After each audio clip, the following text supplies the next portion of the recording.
श्रीमन्नारायण। आज हम लोग दैत्य, दानव, राक्षस, पिशाच, बैताल या देवताओं पे बात करेंगे। यह काफ़ी लोग पूछते हैं, यह प्रसंग बार बार पूछा जाता है कि लोग भ्रमित रहते हैं कि आखिर में क्या देवता और दानव दैत्य भाई भाई हैं। तो हम कहेंगे हाँ, चूँकि देवताओं को और जो दानव या दैत्य हैं इनके पिता एक ही हैं, ऋषि कश्यप। ऋषि कश्यप कौन है? ऋषि कश्यप महान ऋषि मरीचि के पुत्र हैं। मरीचि कौन है? मरीचि ब्रह्मा जी के पुत्र हैं।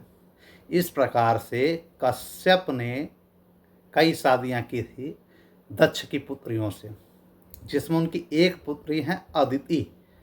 तो कश्यप ऋषि और अदिति से जो पुत्र पैदा हुए उन्हें देव कहा गया, उन्हें देवता कहा गया, उन्हें सुर कहा गया, या उन्हीं को हम आदित्य कहते हैं।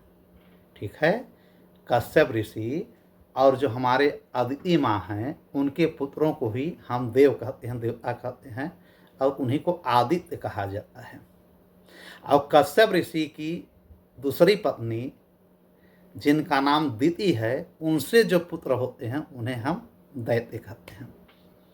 इसलिए दैत्य और देवता दोनों भाई भाई हैं, हमेशा से एक दूसरे के विरोधी रहे हैं विचारों से। एक हिंसात्मक है, एक अहिंसात्मक है। एक की पूजा होने लगी देवताओं की, और एक को दुत्कारा जाने लगा उनके चाल चरित्र और क्रूर व्यवहार की वजह से। कश्यप ऋषि की ही एक पत्नी है दनु। तो कश्यप ऋषि और उनकी पत्नी दनु से जो पुत्र होते हैं उन्हें हम दानव कहते हैं। आदमी कहता है कि यार दानव हो क्या यार? ठीक है, तो दानव हुआ। दानव जैसे महिषासुर, मय दानव था जिसकी पुत्री मंदोदरी थी, और राक्षस राज रावण से उसकी शादी हुई है ना। अच्छा, ये हो गया। अब हम चलते हैं, दानव हो गए, दैत्य हो गए, देवता हो गए।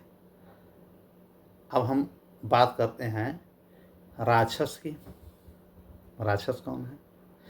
राक्षस की उत्पत्ति के दो कारण बताए गए हैं। एक तो सुरसा इनकी पत्नी है कश्यप की, उनसे जो पुत्र पैदा हुए वो राक्षस कहे गए। लेकिन एक जो प्रमुख कारण है, ब्रह्मा ने जब सृष्टि और समुद्र वगैरह का निर्माण किया तो उसकी रक्षा के लिए एक दल को बनाया, जिस दल को जो रक्षा करने के लिए बोले कि हम जल का रक्षा करेंगे, उनको रक्षक कहा गया। उसी रक्षक से राक्षस बना। प्रथम राक्षस हेति और प्रहेति नामक राक्षस थे। बाद में क्रूर होते गए, हिंसात्मक होते गए, और तब्दीली होती गई। जहाँ रक्षा करने के बजाय ये भक्षक बन गए, राक्षस बन गए। तो राक्षस को निगेटिविटी, नकारात्मक में हम लेके चलते हैं, नकारात्मक ढंग से। इसी प्रकार दानों को भी नकारात्मक में लेके चलते हैं, दैत्य को भी लेकर के चलते हैं। ठीक है। और इसी में एक आता है पिशाच, बेताल जिसे कहते हैं। ठीक है, पिशाच। तो ये भी कश्यप ऋषि के ही लड़के हैं। कश्यप ऋषि की एक पत्नी का नाम है क्रोधवर्षा। हाँ, क्रोधवर्षा। क्रोधवर्षा से और इन हमारे कश्यप ऋषि से जो पुत्र होते हैं उन्हें पिशाच कहा जाता है। और इन पिशाच के जो हेड होते हैं, ठीक है, इनके जो अध्यक्ष मान लीजिए, इनके अधिपति हैं, उन्हें हम बेताल के रूप में जानते हैं। यही पिशाच, बेताल, ये सब बाद में सब गण बन गए हैं हमारे भोलेनाथ शिव जी के। उनके तो सभी गण बने हैं, ये मैक्सिमम गण बन गए हैं। इस प्रकार से दैत्य, दानव, ठीक है, और पिशाच, बेताल, ये तो देवताओं के सौतेले भाई ही हैं। एक ही पिता के पुत्र हैं, माँ अलग अलग हैं।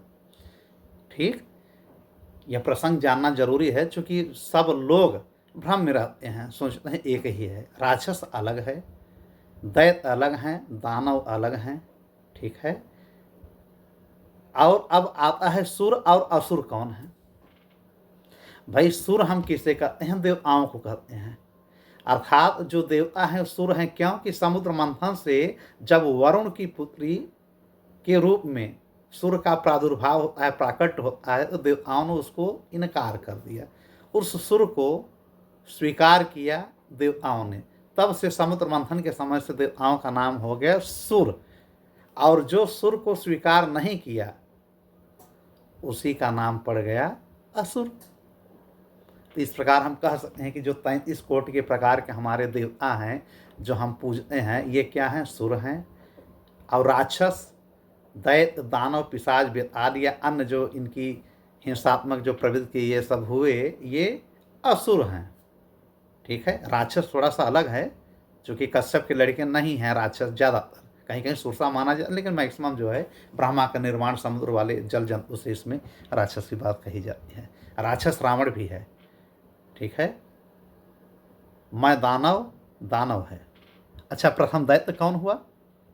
प्रथम दैत्य हमारे द्वितीय माँ के जो पुत्र हुए और कश्यप के, हिरण्यकश्यप और हिरण्याक्ष हुए थे। ठीक है, क्या राक्षसों की कन्याएं, दानवों की कन्याएं आपस में शादियां की? बिल्कुल शादियां की हैं। देवताओं से भी कर ली हैं, मानव से भी कर ली हैं। मानव में जैसे, मानव में एक जैसे एग्जाम्पल आता है कि ययाति एक बहुत बड़े राजा थे, बृहस्परवा एक राक्षसों के राजा थे। ठीक है, और बृहस्परवा की पुत्री थी शर्मिष्ठा। शर्मिष्ठा से ययाति की शादी हो गई। हिडिम्बा एक राक्षसी थी, महाभारत में उल्लेख है ना। हिडिम्बा एक राक्षसी होने की वजह से बहुत विकराल थी, लेकिन भीम से शादी हो गया, मानव से शादी हो गया। तो शादी की परंपरा देवताओं में, दानवों में, दैत्यों में ये सब चलता रहता है। अपने स्वभाव से राक्षस, दैत्य, दानव, पिशाच, बेताल ये सब जो है अलग अलग ढंग से माने जाने लगे। देवताओं को पूजा जाने लगा। ठीक है, देव को पूजा जाने लगा, सुर को पूजा जाने लगा, और जितने असुर हैं सबको निगलेक्ट किया गया, चूँकि ये नकारात्मक होते हैं, हिंसात्मक होते हैं और ये मायावी होते हैं, तो अपनी माया का प्रभाव लोगों को कष्ट पहुंचाने में करते हैं। इस प्रकार से हम यह कह सकते हैं कि दैत्य, दानव और हमारे जो है देव लोग, देवता लोग भाई भाई हैं। इन शंकाओं का समाधान करना जरूरी है, क्योंकि हमारे सनातन धर्म में लोगों को जो भ्रम है, भ्रम का मिटना भी जरूरी है। इसीलिए हम आपके समझ अक्सर आ भी जाते हैं। हम राक्षसों को जैसा कहा गया है कि राक्षस जो है इन श्रेणियों में, दानव, दैत्य, इन श्रेणियों में सबसे अधिक क्या समझे जाते हैं? बुद्धिमान माने जाते हैं। ठीक है, बुद्धिमान माने जाते हैं, अच्छे माने जाते हैं, लेकिन बाद में इनकी अंदर भी कुरीतियाँ आ गई थी। ठीक है, लेकिन विद्वान माने जाते हैं। ठीक है, तो फिर बाद में मिलते हैं, किसी प्रसंग पे बात करते हैं। तब तक के लिए श्रीमन नारायण।